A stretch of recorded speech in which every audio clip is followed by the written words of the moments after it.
Hey guys, welcome back to Untitled News. Bernardo Silva has a desire to join Barcelona. Tottenham boss Zerbi is still hopeful that Tottenham will not get relegated. UEFA probably not going to ban Areta and Rice after comments made to referees. And a roundup of yesterday's fixtures and a look into Sunday's fixtures. So let's get started. So Bernardo Silva wants to join Barcelona. Silva has announced that he is going to leave Man City at the end of the season. And the midfielder has reportedly no interest in MLS or Saudi clubs. So he looks to stay competing at the top level in Europe. Barcelona is the club he wishes to play for. Jorge Mendes had offered the player to Real Madrid, but the club rejected. Real Madrid are looking for a midfielder who can contribute to more defensive side of things. But I personally feel that the Portuguese would be really good if Mourinho were to come. He could be good experience. I think he can play as a false winger as well. So maybe if they want to bench Rodrigo, or maybe even if Rodrigo is going, you could have him.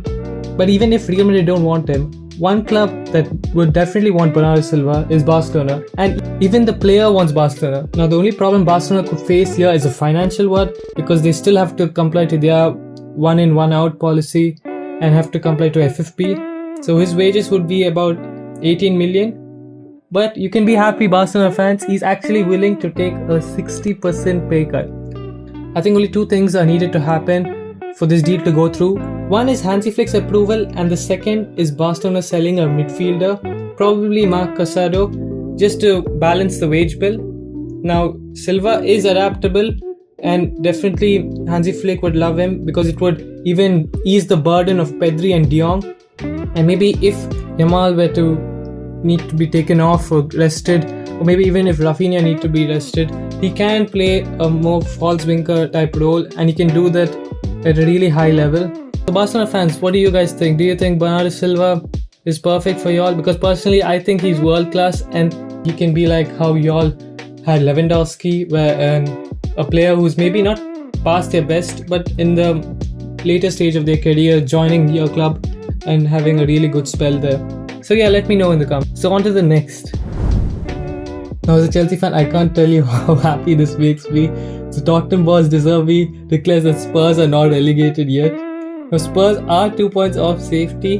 But the thing is, if you actually look at their upcoming games, Spurs may actually be relegated. If you look at their remaining fixtures, they have Leeds home, Chelsea away and Everton at home.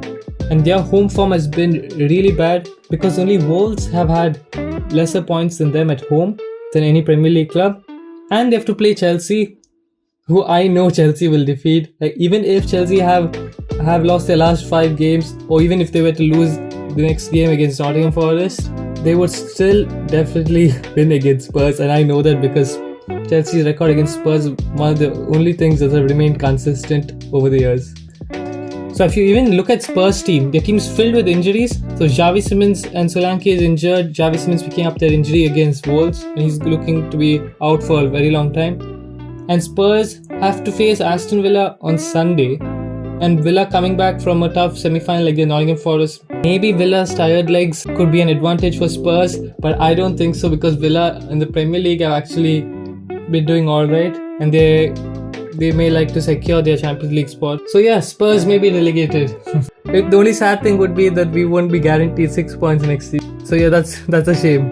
If we actually look at West Ham's fixtures, West Ham may be the only hope for Spurs fans to actually get to 17th place, because West Ham have Brentford away, Arsenal at home, and then Newcastle and Leeds. So maybe West Ham can drop points, so Spurs can take comfort in that. So let me know what you guys think, Spurs fans. So do you think Spurs are going to get relegated? Let me know in the comments. Rumors that UEFA may plan to suspend Areta Rice and Arteta after his comments against the referee in the match against Atletico Madrid. Now I think Eze is one. In the Premier League, I see it being given as a penalty, but I can understand why, because in UEFA rules, especially, referees are a bit more stricter than the Premier League, where maybe if you get touched in the box, you are more likely to get a penalty in the Premier League. So I understand if UEFA were to not give a penalty in that situation.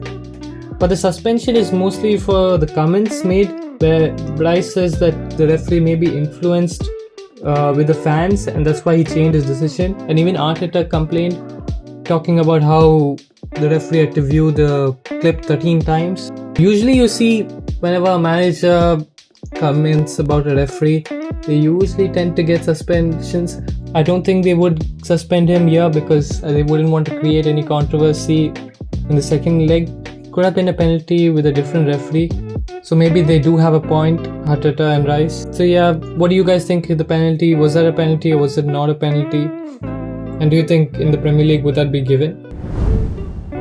So yeah, moving on to the next story, we have a roundup of yesterday's fixtures. So we'll be talking about Spurs again. Leeds won 3-1 against Burnley. Now they are looking safer from relegation. And now I think West Ham and Forest and Spurs are the only three teams that are actually going to be fighting for relegation. So when you look at the teams in there, Spurs look like they have tougher fixtures. Leeds do look safe from relegation after their win against Burnley, 3-1 win against Burnley. They made 40 points now, so they do look like they'll be safe. West Ham and Forest and Spurs, those three are the ones that are going to be fighting for relegation. I think till the last day they will be fighting. And right now, Spurs' fixtures, given the context of their home form as well, I think they may have to worry the most about their fixtures. West Ham do have to play Arsenal as well, so that also has to be seen. So let's move on for Sunday's fixtures. We have a big one here, United and Liverpool. Both teams look to make Champions League next season, so I don't think there is much to play for.